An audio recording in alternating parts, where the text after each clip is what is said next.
Hey folks, welcome to the Unsung Podcast, where we talk about albums we think are great and that are unsung, and then you guys decide if we're right or wrong. David's fallen over. Chris is looking resplendent in the sunlight. I've got a J.J. Abrams lens flare effect. Is that right, David? That is correct, yeah. Well done. You're such a movie nerd, Chris. Yeah, Mark has just spent an hour grappling with an unwanted update, and he's trying to feign enthusiasm at this point. I want to kill myself. even though he's spent longer swearing at his computer than most of this week's band's entire discography put together. Yep. But that's the dedication that we have for you, listeners. Yeah, we're going to soldier on. Me and David spent that hour mainly just bonding. So you're probably going to notice much more of a kinship between us and Mark being a little bit othered this week. Do you know what, though? Do you know what I've noticed is that we rarely actually speak directly to the listener. We just talk to each other and expect them to listen. I don't know about you, but that's because I assume nobody's actually listening. Yeah, that's true. If you think of the listener in your mind's eye, who do you see? What do you see? I see what Chris. Does your generic listener for Unsung look like? Chris. Just Chris editing. Well, looks all right. So looks like me. I thought you were deferring to me for comment. All right. I sometimes alternate between sometime guest Vicky Henry, some sort of cantankerous weebism that decides to pull us up on our every misstep. And you're kind of like mildly incensed basement dwelling gamer type, one of the large number of people that apparently listen to the show but we never hear from, who I assume only tune in to be pissed off at something that we've said or are misled by a hashtag, or my constantly referencing Nazis. They come here for the wrong reasons, thinking, oh no, they're slagging it. Oh damn it, so I got the wrong end of the stick. Well, if you see yourself in that second description, I got news for you. Stay tuned this week, because some of your favourite slaggins in store. Talking of which, actually, I got myself the Facebook ban hammer came down to me, and it's really Mark's fault. I got my 24-hour ban today whilst researching for this project and getting a little bit miffed at some chat that was going on, and I was like, no, you guys are completely wrong, and in fact you're cunts. And the banhammer slammed me in the head. So are you banned from that group, or are you actually banned from Facebook? I'm banned from Facebook. I can't for a whole day. For a day. I can't even like stuff. I didn't realise that. And the thing was, I was in the midst of typing the most brilliant, erudite response, a game-changing rebuttal. The one that would have knocked this silly Nazi patter on the head. CNN would have reported on it. They'd have just held their hands up, like a text would have gone round worldwide saying, hey guys, we've been found out. Fascism is over. It was the wild stallions of Facebook responses, and it'll never be seen because I tried to repost it, and it was like, no, you're not welcome. So yeah, I'm a non-person until around about 5 tomorrow, and that is courtesy of Mark choosing a band called All Pigs Must Die.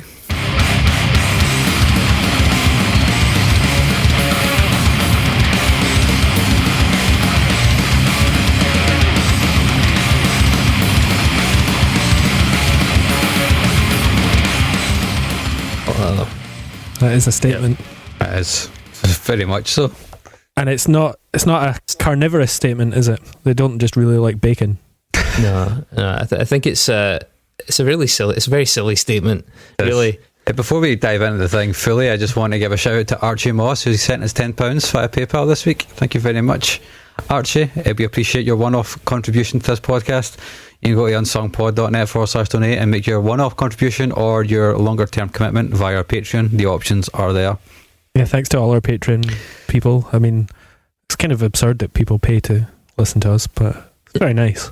Yeah, we figured out that one person had spent nearly $500 over the course of their subscription with us, which Don't is tell them that. They might frankly realise. insane.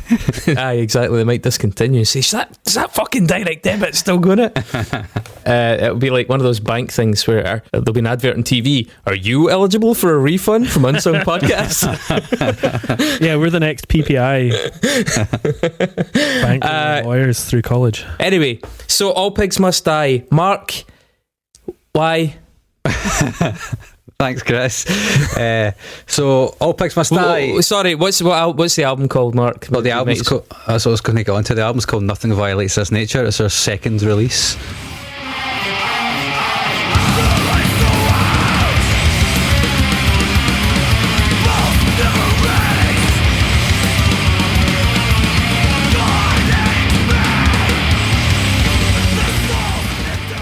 I heard recently that they were not a band anymore, but Wikipedia says that they're still active, which is strange. But yeah, All Pigs Must Die really born out of 3 bands, I suppose. Yeah, there's Kevin Baker of the Hope Conspiracy, who are really, upon reflection, were a really important force in that kind of Boston, Massachusetts melodic hardcore thing. It's all I ask. Get down the tide. By my eyes. Let me gang in breathless beauty. Return emotions spinning out. Their first album, Code Blue, was actually one of the first hardcore records I'd ever heard.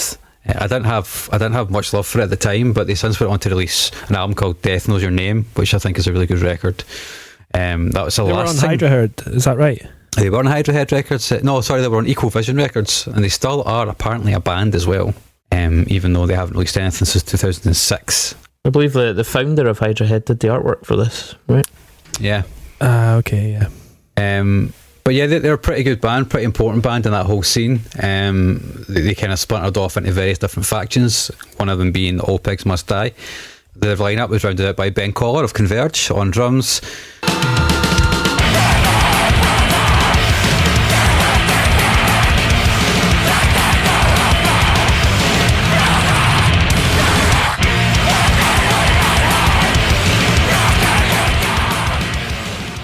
Adam Wentworth and Matt Woods of Bloodhorse. Don't know if you guys have heard them.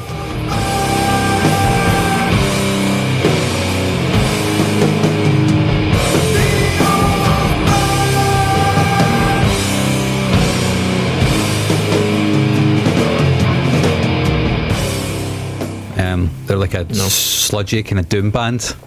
Very swampy kind of sounding. That's the thing you kind of expect from that area of America sometimes as well. And then Brian Izzi of the band Trap Them, who actually sound like a lighter version of All Pigs Must Die.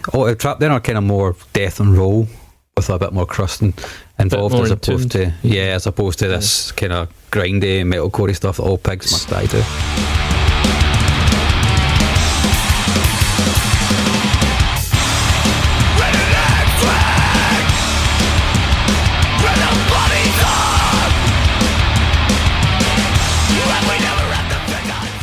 So I'm going to just guess that maybe his name's pronounced Izzi, but I could be wrong there. Could be. Brian Izzi, I don't know.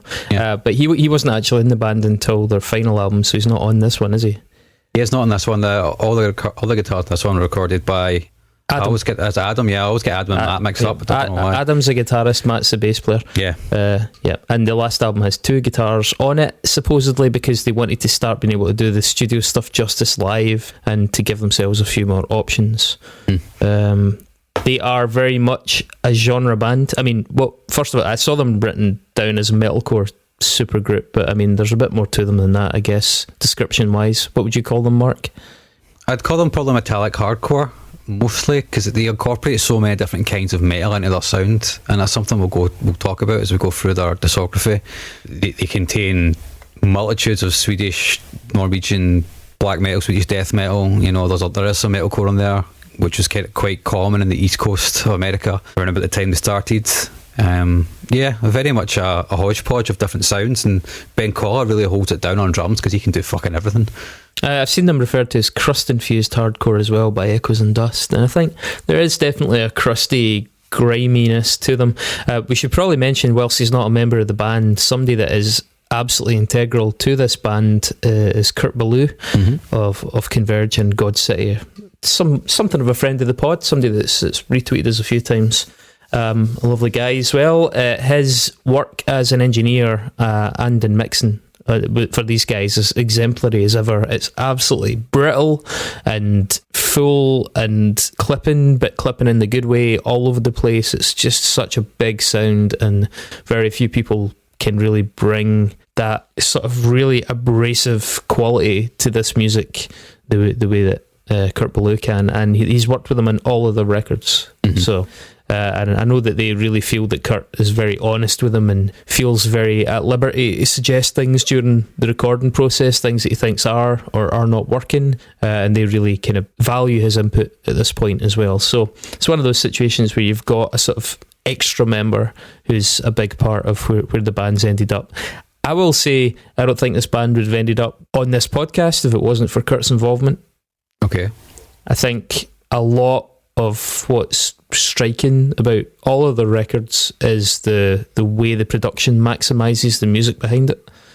It's a big part of why they, to some extent, stand out from the crowd. So, yeah, discuss. But we kind of, I feel like we discussed that a little bit on the Nails episode. Because, I mean, we were talking about this kind of genre of music and that sort of the scoop metal zone sound. And, you know, the Trap Them, who else, like Black Breath, Young and in the Way, Baptists, Enabler.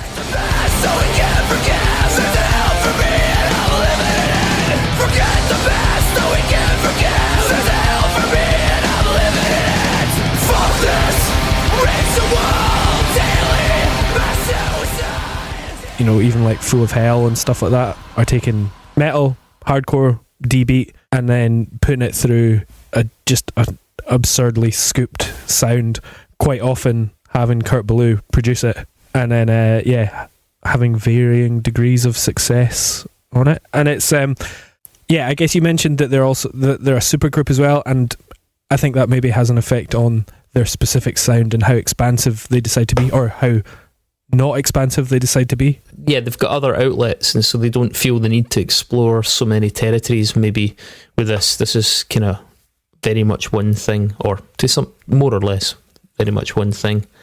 Yeah, I mean the kind of music that they play is the kind of music that nobody in the band plays elsewhere. So that's a good way of putting it. I mean, Trap Them are a lot more entombed, a lot more death and roll.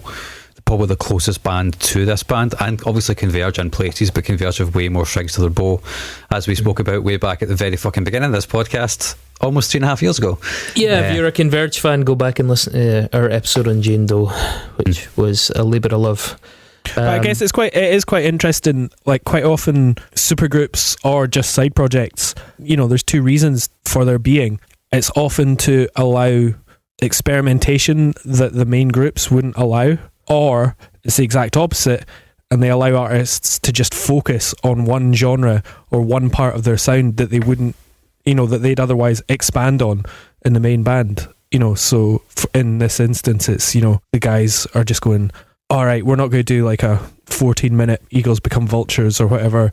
We're just going to fucking grind fuck out of it. Yeah, it can quite often be a case of something as simple as, you know, you get chatting about a particular love for a particular subgenre, and you say to somebody, oh, we should totally do something like that. It'd be fun just to do one thing. And you maybe set out to just do one thing, and then it kind of turns into something else if it goes well, but it just keeps going. But yeah, you get really good at that one thing, but at no point are they going to go, oh, we should do an acoustic track, or we should do a 19-minute post-metal song, because that's what all their other bands are for. I think we should probably put an asterisk on there, because there are definitely some moments of variation on this album especially, and the third one. I looked at a list. I think it was Adam had written a list of like 10 of the biggest influences on the band across the different members, and it was like a very eclectic list. I pulled some out of that are maybe, you know, more obvious. Like Arise by Sepultura was on there, and I think that album in particular is a fairly obvious touchstone, especially for the genesis of this sound.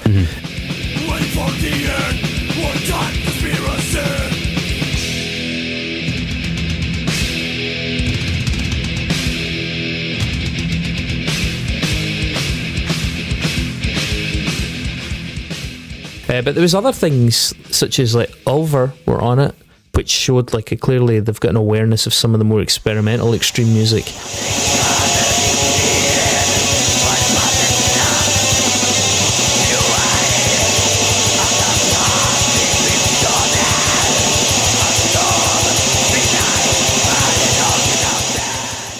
There was a band called Trouble, who I get the feeling Trouble, like the album Sam 9, is probably something that we'll talk about at one point. They're actually, I think they're actually a Christian band to some extent, but they were one of the very first doom bands, you know, back, I think it was 1984, Sam 9 came out. It was originally called Trouble.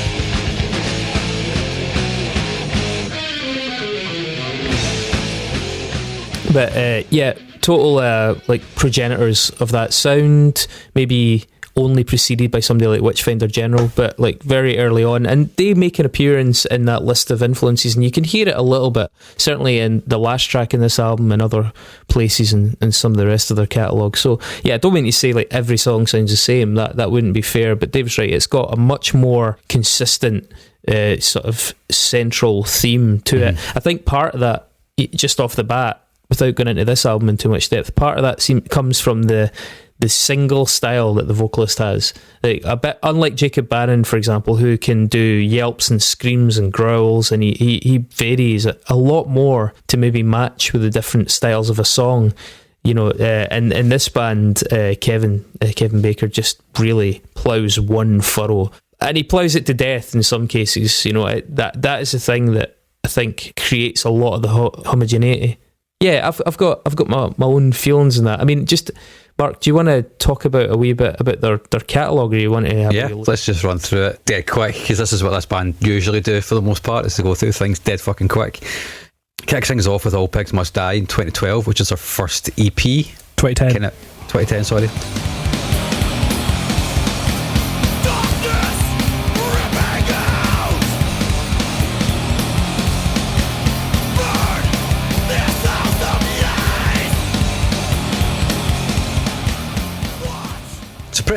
Pretty good blueprint for the sound, but it's also fairly one-dimensional. The whole EP itself, I think, actually feels pretty accomplished. Like, these are guys that know what they're doing, but I think it's not a dynamic, but I suppose it is an EP, so why would it have to be? I think but it's kind of like that thing where it's not like they're a group of teenagers who are finding their feet, you know, and their musicianship and stuff like that. They're all guys who have been doing what they do for, 10, 15 years, and they're fucking great. So they're just like, this is the sound we want, let's do it. Just on that subject, this is probably a good time to segue into it. It was interesting reading their accounts of how they write, because it's a band that doesn't really rehearse together. They said sometimes before tours they'll get maybe 2, maybe 3 rehearsals. It's not something they're able to just stand about and jam out ideas very often. They bounce a lot of demos back and forward.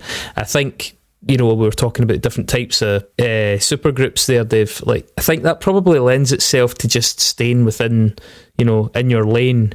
This is what we're doing. We don't have time to really get too experimental. Like, we're all out touring with other projects, so this is what we're doing. And there's not a lot of like in studio experimentation, or there's no mad flights of fancy popping up in many of these songs, because they've not all been together to enable that to happen. Certainly when you're writing over distance, you tend to write more to a grid anyway. It tends to be more of a regimented thing, and it's harder to just tell people on the other side of the world, oh, we're going to do a bit here that's kind of magical and kind of hypnotic but sinister, and make them understand it. It's much easier to have something that's just laid out, and that can maybe dictate the formula, that can maybe dictate the nature of the music a little bit because of the circumstances. I think they have done a few songs together, and maybe you can actually, perhaps I've not been able to work out which is which, but you can maybe discern the difference in what they're able to do with those tracks when you hear them. But that would maybe account for why some of the stuff is so down the line, because they are really busy guys, Ben Koller in particular, as we've mentioned. Yeah, I mean, it would keep you, it does, when you do work remotely, it does keep you more focused. It also allows you to shave off the rough edges and get really to the point if you want to. All the wee sort of extraneous bits can just be put in the bin. And this EP does that. Hungry Wolf, Easy Praise, the first song, it's a really good opener, it's a really good intro to the band.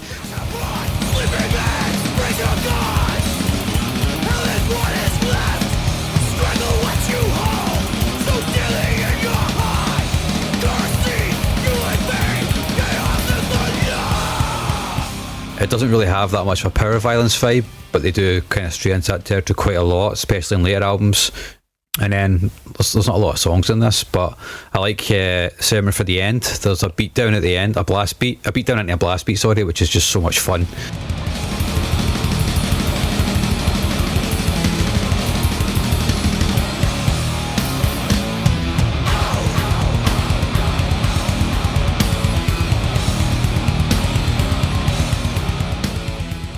And then it goes into a sort of halftime section, which is just pure chef's kiss good.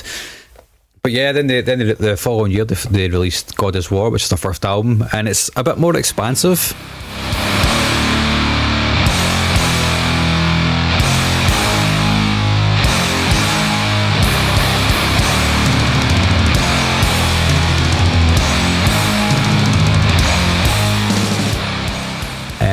Did you guys think much of this? I liked that it was quite feral. It feels a bit, it's got a sense of like barely constrained sort of energy that's quite nice. And musically, it obviously repeats itself a wee bit, but that's just really what people are buying it for almost. I mean, it's sort of like pointless of me to criticise it in that way, because a lot of people are like, exactly, that's why it's great. So I don't want to go too far down that road. I like the rawness of it, I will say. The sound for this one, I just thought it really added something. Yeah, it's certainly a bit crustier, less metal. Yeah. And it, like, for me, it lacks maybe the lead guitar hooks of their later records that I kind of draw me in, but it's a good one to put on if you're not necessarily want to listen to anything melodic, but you just need something to make you really angry and you don't care exactly what it sounds like. Yeah, it's more kind about of the energy. It's sort of mood music in the most twisted sense. It's like it's the equivalent of putting on like random gentle piano music, but the opposite end of the spectrum. It's furious and ferocious, but there's not a lot to really distract you. It very rarely pulls you into the album. It doesn't really have that sort of very careful, precise, hooky structure. Mm-hmm. I think it's a decent record. Death Dealer has got a moody opener which foreshadows some of the things they would do on Nothing Violates This Nature and Hostage Animal later on.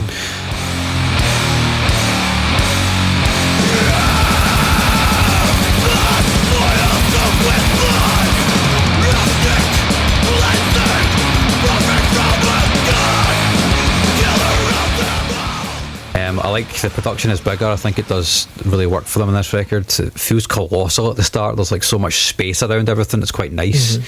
Mm-hmm. The second song, I don't know if it's the second song because I haven't actually put this in order, but Pulverization, it's got some really nice riffs in it.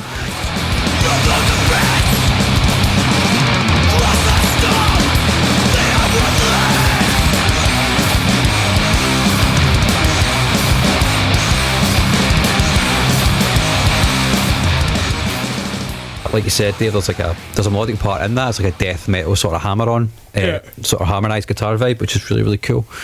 And Sacrosanct, it's got some mental guitar and bass solos in it, and it's got a pure black metal bridge towards this kind of slowed down outro.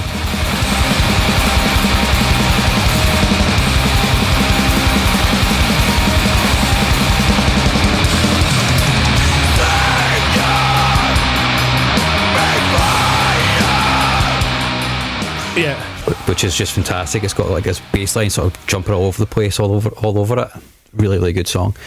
And it ends with Sadistic Vindicators, which a lot of bands do, especially in this kind of genre. They'll do like a big outro song, which is doomy and slow. Mm-hmm. And Sadistic Vindicators does that. It's down, it's doomy, it's creepy.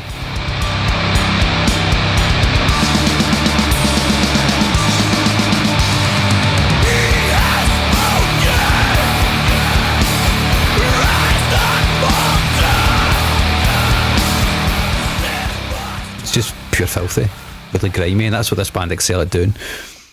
They followed that up in 2013 with Nothing Violates This Nature, which we will talk about. They had an EP in between called Curse of Humanity.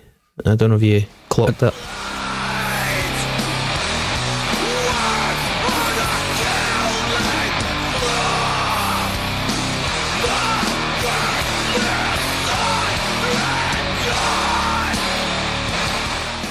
I did not clock that. No, I don't. Is that even on Spotify? I don't think it's on Spotify. That it's not on Spotify. They released it on Southern Lord. I think it might have been vinyl only. It's on Bandcamp. Sweet. I mean, guess what it sounds like. Yeah, not missing much, I suppose.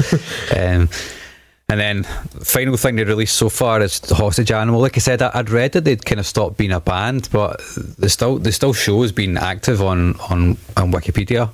It wouldn't surprise me if they just stopped for a bit because they're so busy doing other things. They're all in so many other bands as well, and some of them probably have full-time jobs as well. So that was 2017. Yeah, 2017.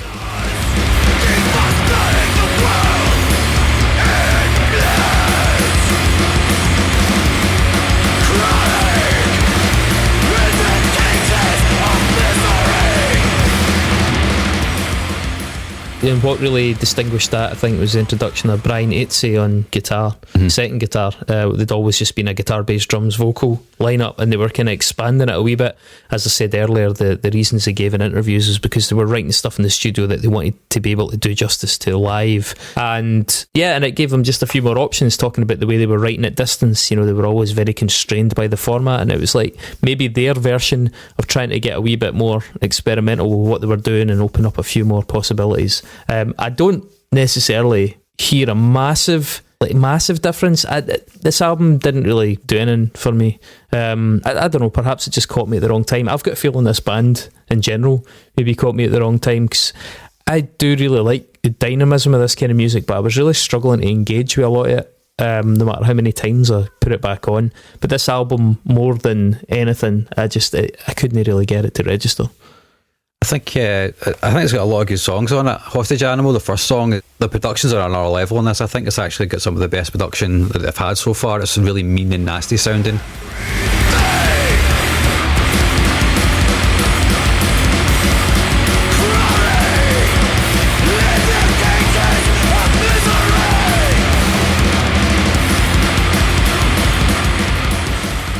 It's kind of got that kind of black metal wall of sound feel to it. This one. I mean, I think their 3 albums, they're just like varying degrees of scoop.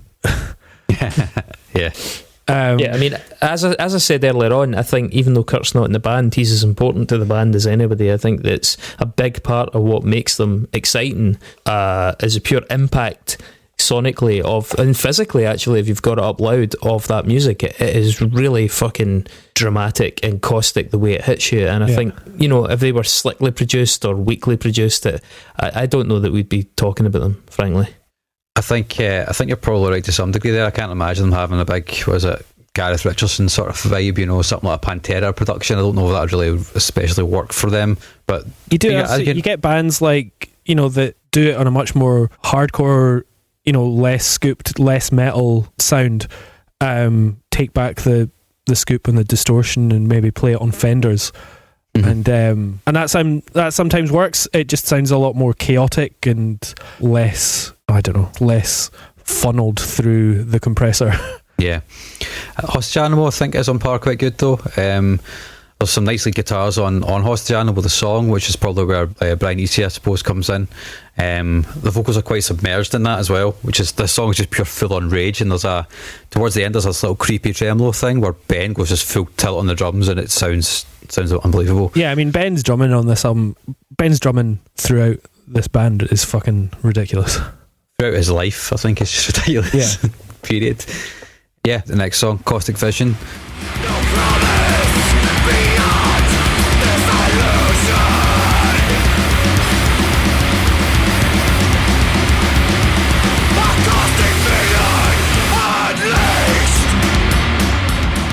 Got so much chug on it, it's amazing. Got hints of Pantera in it, lots and lots and lots of groove, and then Slave Morality's got a big sludge feel, which I quite like.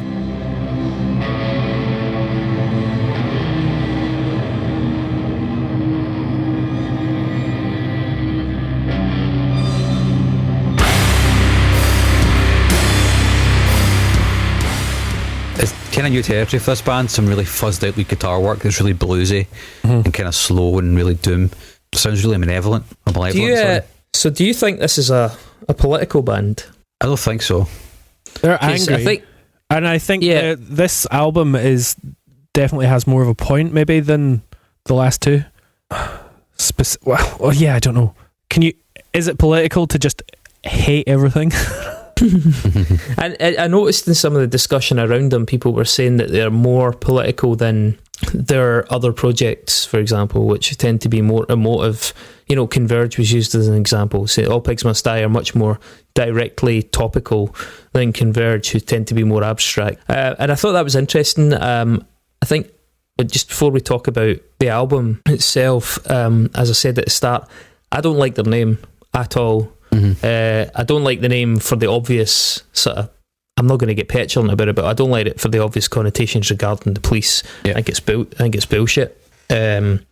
You just wouldn't get away with that with any other profession. And I know why it's there, and I know it's kind of tongue-in-cheek, but you're fucking grown men, you know what I mean? But also, if it is political, I don't like the fact that it's named after a Death in June album. I mean, Death in June are very right-wing. The people that played on that album are neo-fascists, like completely out-and-out neo-fascists. You know, they'll do appearances with White Aryan Resistance. They'll do all that photographed in American front uniforms.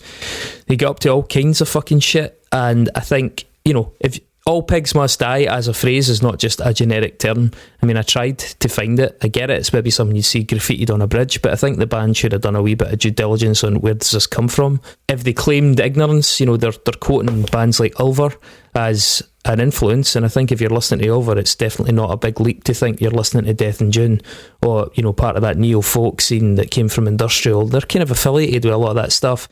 And it's catchy, but any basic research into Death in June highlights just how profoundly problematic a band they are. Douglas Pearce, the main guy, but especially people like Boyd Rice, who he's frequently collaborated with, David Tibbett from Current 93. There's some real fucking scumbags around that project, and to be sharing the same name as them, I think that's not a good look. So I think it just smacks. Overall, I don't think for a minute they had a clue about that, and I don't think for a minute that's in line with them, but I think it was a sort of edgelord thing, and also it just shows maybe how shallow a lot of the political sentiment in it is, that he didn't bother to work out whether or not the band that you seem to have taken your name from was actually even vaguely on the same side of the political spectrum as you, and I would wager that in fact they're not. They're very, very, very far from it. And that's just really jarred with me since the first time I found out we were covering them. I was like, fucking honestly, the name of this band just rubs me up in so many, the wrong way in so many levels, that I'm like, I don't think there's much a chance I'm going to be able to get into this. And frankly, there wasn't. I think musically it's fine, but there were so many things about it that I thought were only fine. And then so many other things about it that just kept dragging me out. Like, I was like, this is so fucking generic, and this is so over-reliant on production, and this is now also got this added fucking stone round its neck of a mixture of like just stupidity and edgelordness that I've tried very hard to be constructive in my criticism, but that aspect of this band just fucks me off, frankly. Okay. So should we talk about the album now? Do it. Yeah. So, like I said, second album, I picked this one because it's not an album I listen to a lot. It's a mood album. It's for a specific reason you listen to it. These guys have two speeds, and one of them is just ferocious and angry all the fucking time. I've got a playlist that's called Motivation but Heavy, and it's just for when you get jazzed up to do work usually. I'll put that on, and Chaos Arise, the first song on this, is the All Pigs Must Die song that I put on it.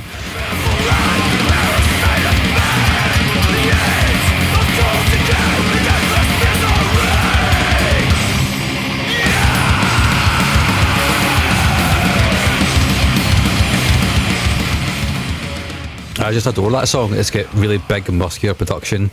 Ben's double kick work is brilliant. There's a really big death riff at the start, but before it goes into a proper D-beat metallic hardcore vibe, which I really dig. Kevin's voice is really unhinged in All Pigs Must Die. It really wasn't like that, and The Hope Conspiracy was kind of closer to Modern Life is War, really not as acoustic sounding. It's actually got a bit of a hook with the Chaos or Rise section. Kind of repeats over and over again.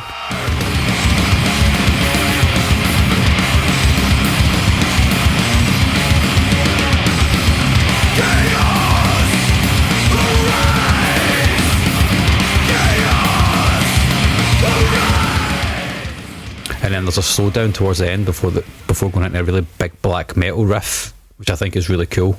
I actually like the structure of this song. He's just chucking different riffs in right, left and centre, and it's just variations on a theme throughout the whole record. But I think Chaos Arise is a really good opener. And I mean, that's a specific double Sepultura reference, isn't it? It has to be. Yeah. KCD and Arise. You would hope that was at least understood, yeah. But yeah, no, I mean, I like this song as well. It's like, goes in, it feels very like highly caffeinated. Ben's drums are really quite jittery, and the lead guitar is very, very fast, that tremolo lead. And I like the big breakdown towards the end is good, but it's not like generic mosh. It's a little bit more dignified than that.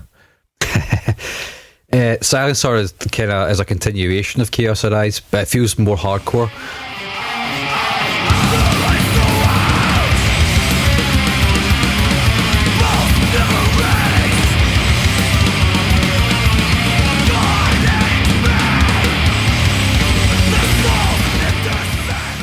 It's totally just raging for like 2 minutes, and then there's a pause, 30 seconds with a fucking amazing fill right at the back of it, and Ben just kills it. They're all killing it in this song, to be honest, changing tempos on a dime.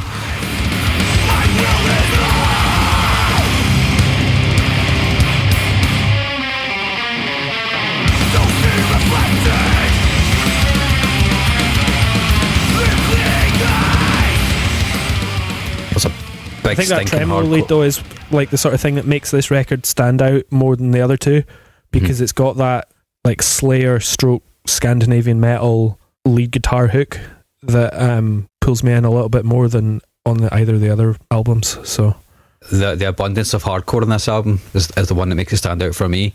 There's a big hardcore riff in the middle of this song that gets me every single time, and Ben's doing some tom work and double kick work to make it sound like the drums are just falling down a set of stairs, which I think is pretty cool. And it's also got a bit of a meaty-headed slam riff around 1 minute 23, right before the second pause. And sometimes if you're in a hardcore band, then that's your kind of stock and trade. It's just big dodgy slam riffs, and they do it at the end again with more double kick, and I think it's pretty awesome. Primitive Fear feels quite black metal to me, or maybe blackened hardcore.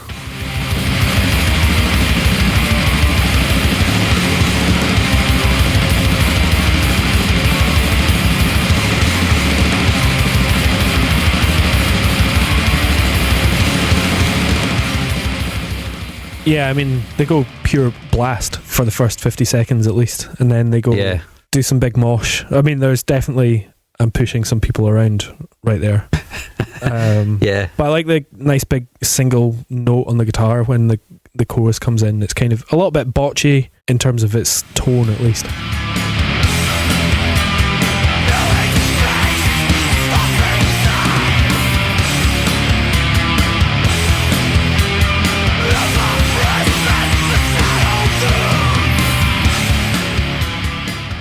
And towards the end they kind of make that riff even filthier, even groovier. The lead guitar comes in, I think it's about 3 minutes 45. I think that's the part you're talking about, Dave. And then they let it all hang out at the end, just for that, like until the very end of the song they let everything hang. I think one of the reasons I like this album is because I think the pacing of it's actually pretty good. Like they'll do maybe 2 or 3 pure raging songs, and then they'll break it up with something a bit slower. It's still intense, don't get me wrong. It's not like they're fucking going straight down the sludge vibe and making it slow and really swampy. But Bloodlines is a really good breather at this point. It's kind of really brooding and malevolent. Evil.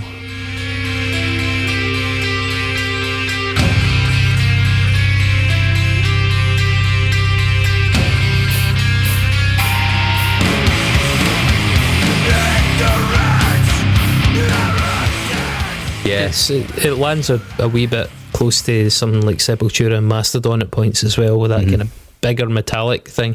The intro in it, that wee mini sort of hippie intro that they have, I think is a callback to the likes of Mahavishnu Orchestra, which Adam Wentworth has said was an influence on the guys in the band. They listen to a lot of like quite eclectic stuff, as I said, including that. And there's a couple of bits where they have that vaguely Eastern sort of sitar vibe to it, and that's one of them. And the next one is another one. Yeah, both these songs are kind of similar, I guess. When they drop back in, and Bloodlines, when they drop back into that kind of clean Easterny part, and then they come back in for the huge beatdown at 2:52.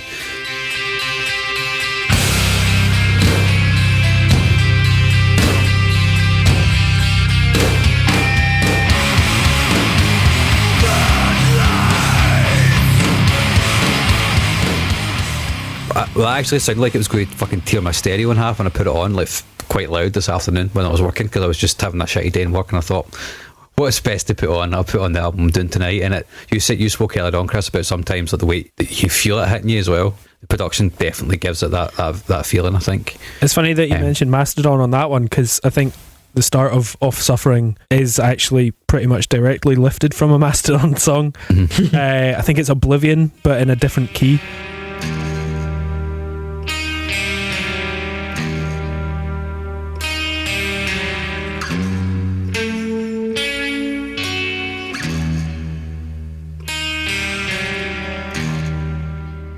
But they obviously don't go down the Mastodon route. They kind of go chuggy and then actually a bit Alice in Chainsy with the lead guitar.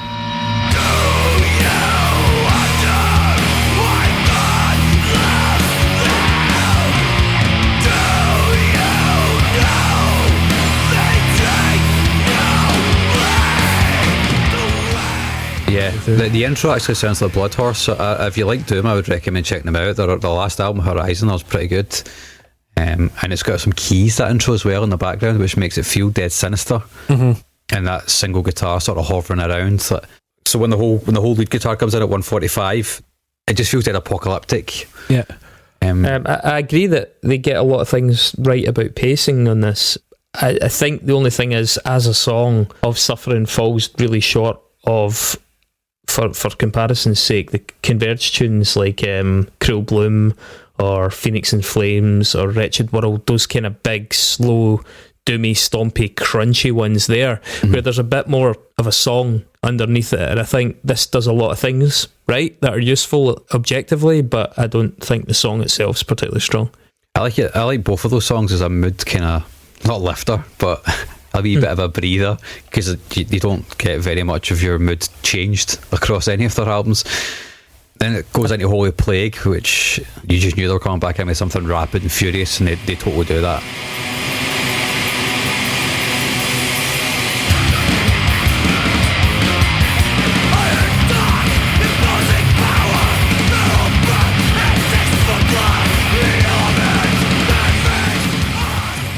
But I will say that Holy Plague, the start of it, is one of the highlights of the album for me. I think that the really discordant arrangement and the beat that they come in with, the way it stays really fierce, and the chorus especially, I think that's one of the more interesting parts of the record. I think that the breakdown riff is a bit average, but it kind of lets down the song. But the earlier part is really good. I think the guitars the guitars in this one have that really bass heavy feel, but also still that brittle crunch, which is what I really like about it. And the drumming in it, I've written here, it sounds like a lift exploding after falling all the way down from the 200th floor of a huge building. He's totally on fire here. See when they're doing the fast palm muting around about 1:04, Ben he's just doing so much on the drums there.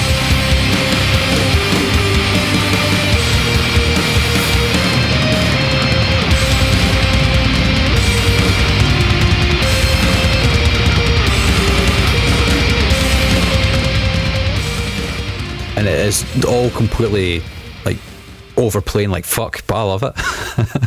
Just fucking love it. I think Ben's got a pretty key role in the next one, that Aquam Siege. It's only 66 seconds long, but I mean, it packs it makes the most of it. The main riff, for starters, the weird main riff is really good. It's really interesting.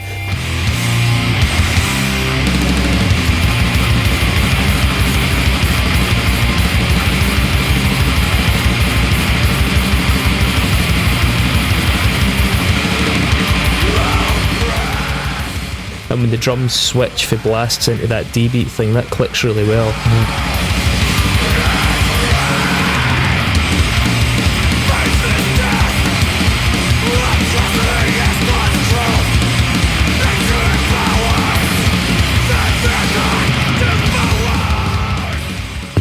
And I think it's also got a sort of entombed thing at the end, but again, I like the idea, but I don't think the actual writing is great. I think that beat down at the end is it's probably the best one on the record. It's my favourite one on the record anyway, and the record is full of them.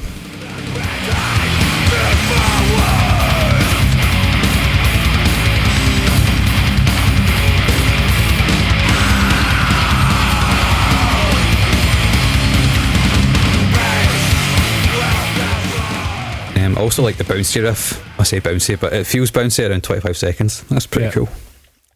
I think the whole album, one of the reasons I don't listen to it often is because I find it quite intense, to the point where I find it hard to sit through it all in one go. I need to be in a really specific headspace to do that. But Say Good Nothing has got some of the best guitar work on it. It's like seriously like spider hand riffs like all over the shop.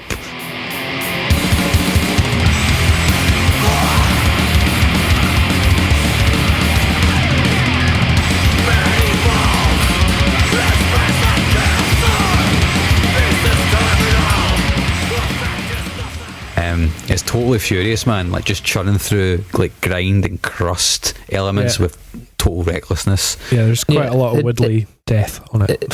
It definitely is. I just think it's a mess, though. I think it's just a lot of ideas by the book. There's no real song in it. There's no hooks in it. I think that song's a bit of a waste of space.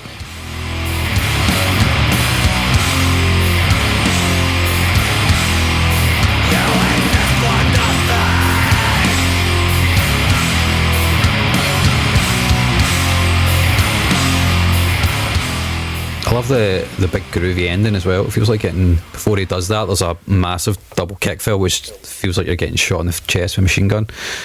And then Faith Eater.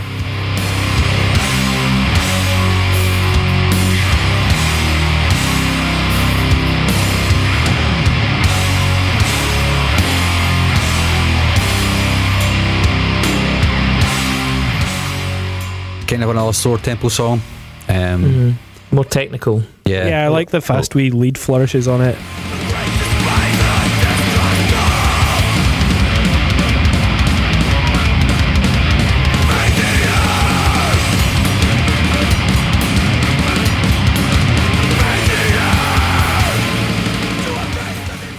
Sort of diminished minor chords in there that make it even a little bit sort of emo, like in the guitar, but then nice like sort of fast tap-ons that are actually quite Every Time I Die Cancer Batsy a little bit, a bit bluesier. Again, an ending that I get the idea, but just musically I'm totally uninspired by the chord, the choice of progressions and stuff. I think it does a job, I think it does just an average job of it, though. When I listened to this song, doing the notes for this, one of the things that made me realise is Ben does a lot of double kick stuff on Converge, obviously, and a lot of on Mutoid Man as well. He doesn't do it so much on this. He kind of tries to keep it more traditionally DBA and hardcore. When he does roll it out, though, I think it's really well used, and this is a really good example. And then the last song is Articles of Human Weakness.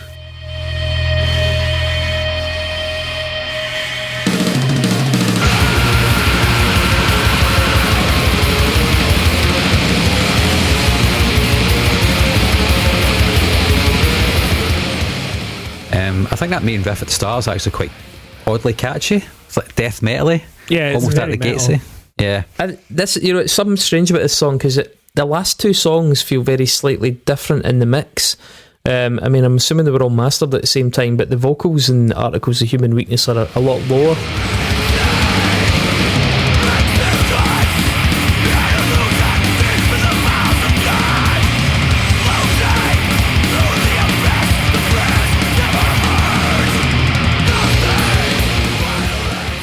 And the whole song, again, it's really caustic and really furious, really saturated. But actually, I like the song maybe the most of the album, because that buried approach to the vocal, certainly for the first part of the song, really works. And I like the fact that the chorus, what they actually do is they just clean up the song in the chorus. Like the things that are really rackety and noisy just suddenly tighten up a wee bit to demarcate the chorus, and then they loosen up again for the verses. That's cool.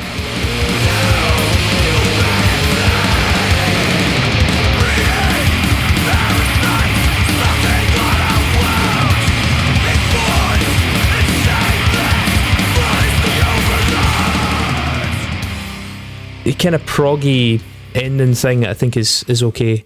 Again, they do a few of these endings and they try and go big, and I just don't think songwriting wise they can go big. But I definitely really like the start of that tune. I think it's got a really interesting approach, and that different take on the production in it works for me. It makes it a bit more like their first album, actually, where it's a bit more crusty and nasty and a bit more 13th note and less garage. I like the bass tone at the end. I think it's so horrible and outrageous that it should just be banned from being used ever again. Could be a human rights violation, actually.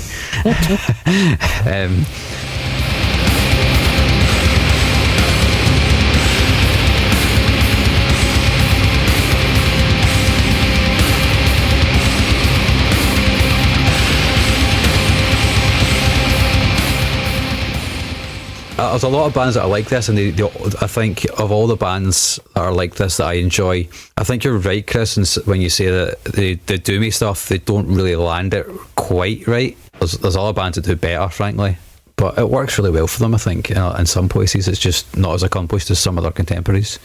Mm-hmm. But on the whole, I think it's a really good album. It is 2 speeds. I like that. It is vicious.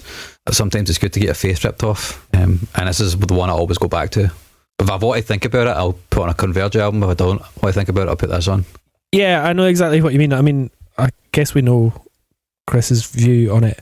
I'd say I'm kind of like half and half. I'm a bit on the fence because what it does very well. I'm more of a fan of it than Chris is. Like, I think it's really good at what it wants to do, but I'm not sure. It's funny that you talked about songs on it being on a playlist for the gym, and a lot of songs by All Pigs Must Die are on playlists that I have, heavy playlists that I put on in the car or put on whenever. But do I ever go back and listen to this album? Not really. Do I listen to an All Pigs Must Die album? I'm not sure I ever do, like from beginning to end, because like I don't know if it's just them or I'll listen to Coverge because it takes me on an emotional journey. I'll listen to even like Poison the Well or stuff like that.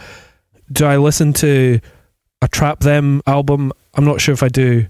Do I listen to a Young and in the Way album? I'm not sure if I do. I listen to some of those songs on repeat in a playlist all the time, and I love some of the riffs, and some songs are like some of my most played songs because they're absolutely about mood. But yeah, I don't know if it's this genre or if it's this band, but I don't know if this album works for me as an album. It's just like a collection of very well made heavy songs rather than... I mean, that's a great point, because I think the Converge thing's inescapable at this point, but there are tracks that pop up in Converge albums here and there that do a very similar job, and I love them. Like, and I individually can really enjoy this, and it's not like I don't like this kind of music, I do, but over the course of an album I just don't necessarily see the point in it. There is no journey. I'm not really feeling it. If I wanted to have it in my vinyl collection because it reminded me of a really fun night I had at 13th Note, for example, then yeah, it's the kind of album I would buy if I'd just seen a kick-ass band rip it up on like a Wednesday night and you leave sweaty and full of adrenaline. Then yeah, I think my enthusiasm and my wish to demarcate that memory would make me buy it. But when I'm not attached to it in any emotional level, and in fact, as I said, there's things about it that kind of repel me a wee bit, then there's nothing essential about it to me. It's doing a thing that a lot of other bands do. It sounds better, which I think is down to Kurt, really. Yeah, it's fine. It's totally fine. I was kind of on the fence about it, but I think, to be totally honest with you, I'm going to fall off the fence and decide a no. Not because I don't think it was worthwhile to listen to, but just because, like Dave says, as an album, I don't give a fuck. If you slam a couple of these tunes on, I'll be like, yes, especially if you get me in the right mood. But the whole package of the band and don't give a shit. I'm going to find an album which is by a band like this that is going to elicit a feeling in both of these. That's going to be my mission over the course of the next however long. That's fine. I'm into it. So, I mean, it's not really up to us anyway. It's up to you, the listener, who we are speaking directly to. And you can go and vote on Facebook again. Zuckerberg has allowed it, can't you? So yes. Go to Facebook. Chris. I can't. Yeah. Well, yeah, Chris isn't allowed. Facebook.com/unsungpod, and the poll should be pinned up there. So should this be part of the discography or not? I fucking resent even giving them the advertising, bastards. We're gonna have to create our own global destructive force. Yeah. So it's now time for Mark to cheat at the Nexus and cheat at the Nexus. This is the first time we're seeing Nexus tonight. Will it be the last? What do they have in store for us? Not good for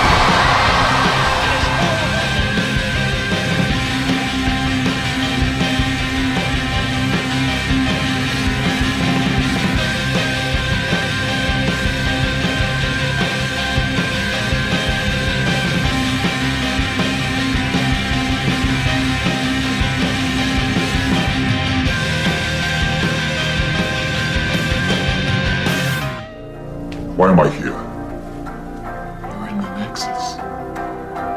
This is the Nexus. For you, this is what you want.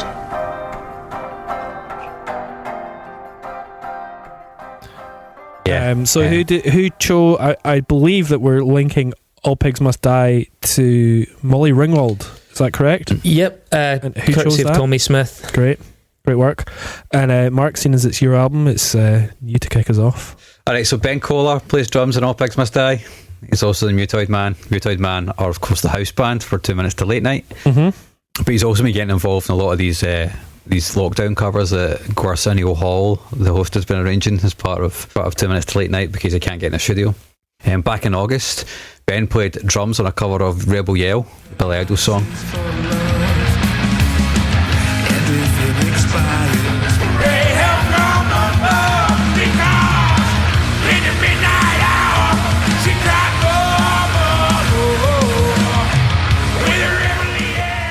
Which featured members of Bury Your Dead, Machine Heads, Potions and Havoc. The original Billy Idol album, Rebel Yell, was produced by Keith Forsey.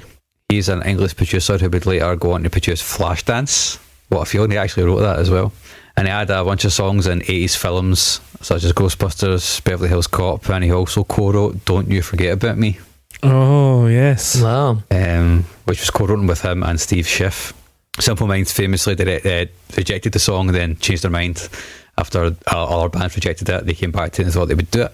But not only was Molly Ringwald in The Breakfast Club, but she actually recorded the jazz version of the song on her 2013 debut album, Except Sometimes.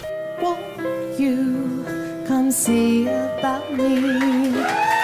I'll be alone dancing in love, baby. Tell me your troubles and... Interesting. Job's a good one. Well, there you are. Shall I go next, Chris? Yeah, feel free, because mine's a bit of a monster. Well, All Pigs Must Die, if you hadn't heard, feature Ben Koller from Coverge.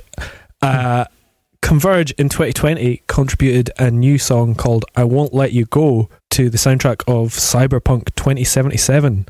It's a good song. And it was under the name Shattered Void. I haven't actually heard it yet.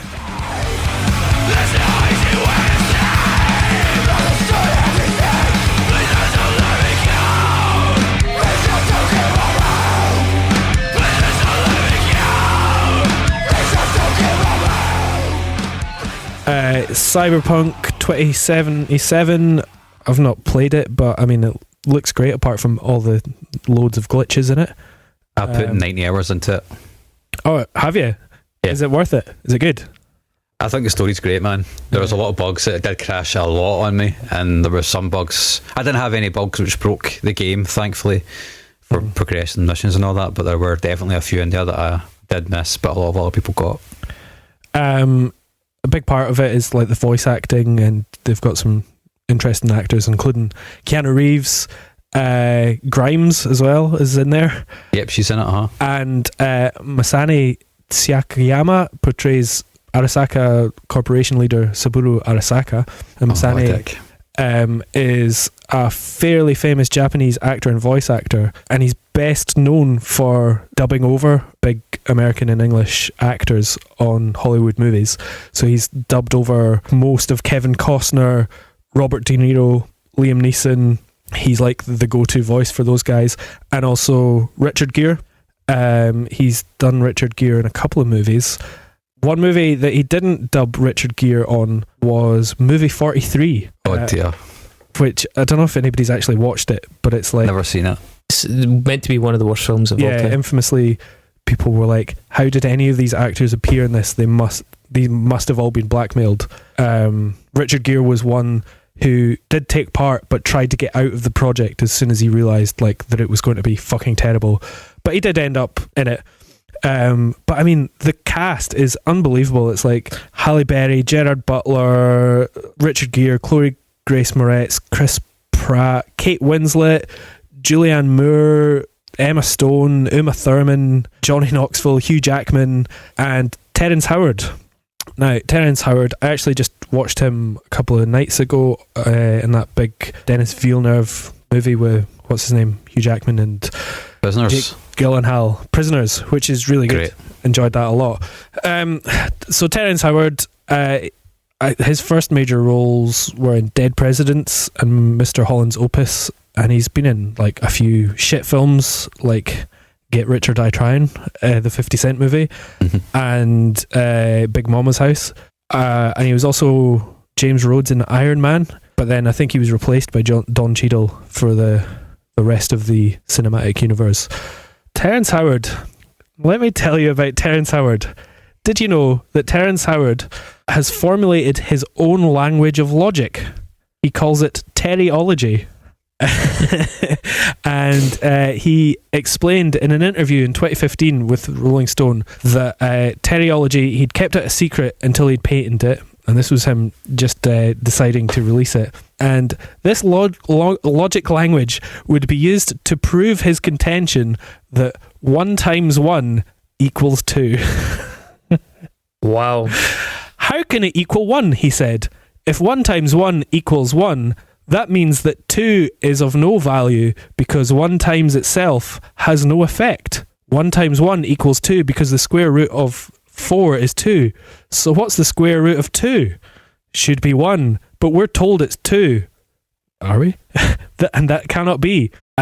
So there's a whole issue. Apparently he's claimed that he has a doctorate and a PhD and stuff like that, and then people have found out that he's made it up and that he was part of a course but actually left and he didn't actually finish anything.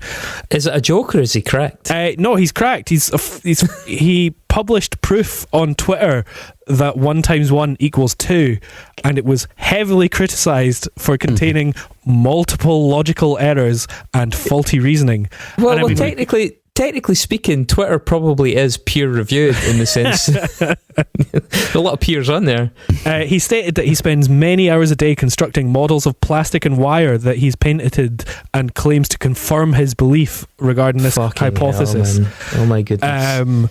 You can go on and look at his Twitter proof, and I mean, it's amazing. Like, he actually believes it, and I'm not going to lie, there are multiple logical errors there. The boy's a fucking moron. He's also been done by, like, there's like domestic violence incidents and stuff like that. So not just a moron, he's a prick as well. But it hasn't stopped him working, obviously, because when has that ever stopped anybody working? Everybody's too scared. yeah, exactly. Or he's, they've said no to him, and he thinks that means yes. I don't know. He stars in this television series called Empire, and he's the main character, Lucius Leon. I don't know anything about it. I don't really watch TV. Is it something to do with? It's like a fictional hip hop drama series, I think. And later on in like season 3 or 4, his antagonist is played by Judd Nelson, and Judd Nelson is most famous for his role as John Bender in The Breakfast Club, the motherfucker who puts his fist up in the air as he's walking away from school. He's a bad guy, and he goes on a date with Molly Ringwald. So there you are. Terryology, guys. Terry fucking-ology. Go and read up. Do you know that Terrence Howard was the highest paid actor in the first Iron Man? Yep. Well, there you are. That's mad, eh? Yeah. Right, you strap yourselves in. I'll be as quick as I can, but my blood's going to get up. All Pigs Must Die, as I said, have the same name as an album by the band Death in June, right? And it seems very long odds that if that's a coincidence, okay, it could be, of course, but even if it is, a little bit of fucking due diligence might have told you that you have the same name as an album by a band that are notoriously or a project that's notoriously far right. That album featured Douglas P, who's the main guy from Death in June, and it also featured the contribution from Boyd Rice, who also makes music under his own name and the name Non, N-O-N. Boyd Rice and a guy called Bob Hike, who's the founder of the American Front, appeared in American Front uniforms for, of all things, teen magazine Sassy. I mean, in one of the weirdest fucking moments that has to exist in contemporary pop culture. I think it's the same edition as well, where like Kurt and Courtney were on the front cover of Sassy magazine, and Bob Hike and Boyd Rice were in the inside in these fascist uniforms. I got kicked off Facebook for just losing my fucking rag with the amount of people trying to like kick up dust and like run defence for Boyd Rice to a lesser extent, but definitely Death in June and Douglas P. Oh, you know, it's edgelord behaviour, it's trolling. It's like, with Boyd Rice, it's definitely not. He's been in numerous magazines, he's been photographed in uniforms, he's got all kinds of stuff out there in the ether that you can go and fucking look up. I mean, it's just, there's so many different things. And with Douglas P, given some of his other associations and some of the things they've been up to, he must be the unluckiest guy in the world to have also featured Nazi images, Nazi titles. His fucking band is named after the Night of the Long Knives. He's out there saying that he's a national Bolshevist, which is basically the SA, the brown shirts, sort of Ernest Röhm and Strasser's part of the Nazi party, you know, and he thinks that that's a good thing. Anyway, Boyd Rice appeared on the show Race Realism, which is hosted by a guy called Tom Metzger.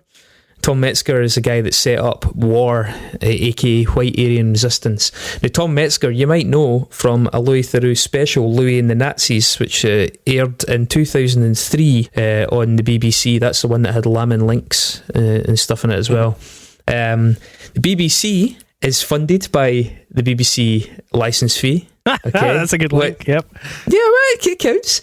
It's an obligatory payment that people in other countries can't get their fucking heads around, but we are unable to opt out of it, really, other than through a series of very complicated hoops that we'd need to jump to prove that we weren't watching or receiving anything BBC-esque.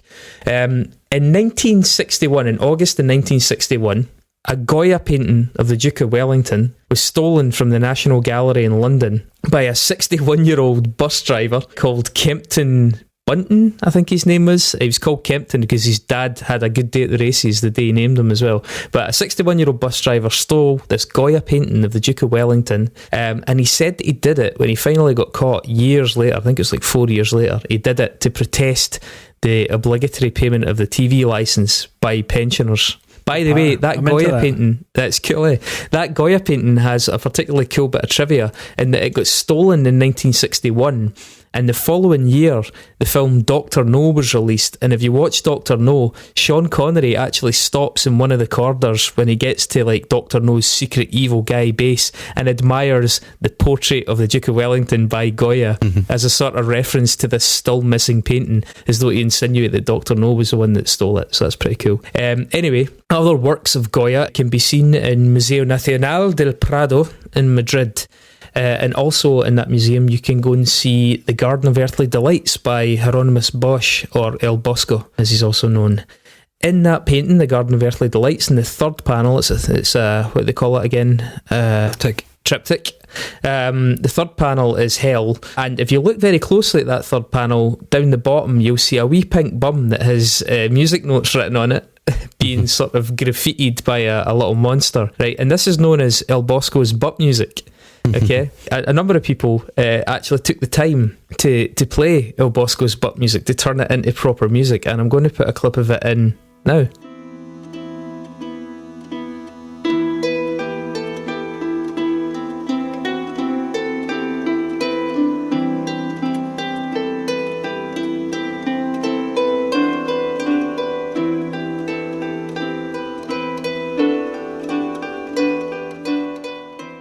And that's a surprisingly nice sound of El Bosco's butt music.